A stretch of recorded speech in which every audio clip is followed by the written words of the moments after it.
painting that I made for less than $1 of my own money, and this is why you don't need expensive tools to make good art.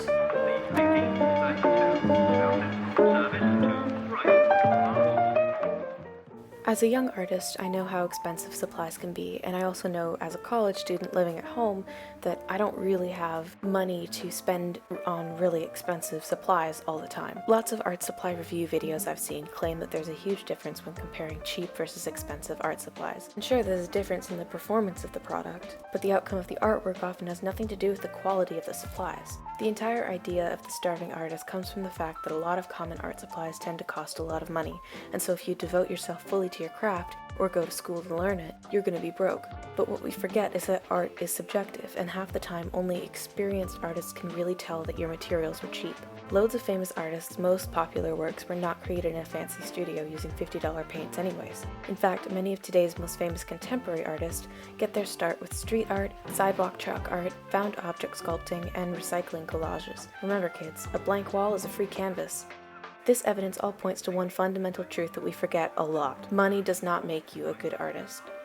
Let me know if you want a more in-depth video on cheap art supplies that are actually not that bad. But for now, this is a list of the supplies that I used to make the painting in this video.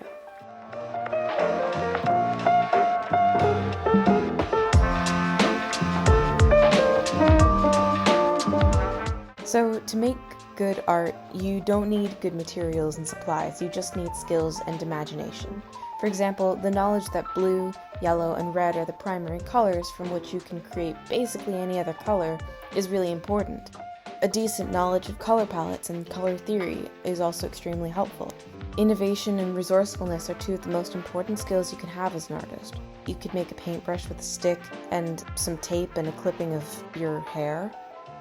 Weird, but it could be helpful, and I'm not saying that I've done that. Definitely have never done that. Gathering cardboard and used construction paper from school and public recycling bins is also a cost-effective way of finding new canvases. You can make your own clay, your own paint, your own paper.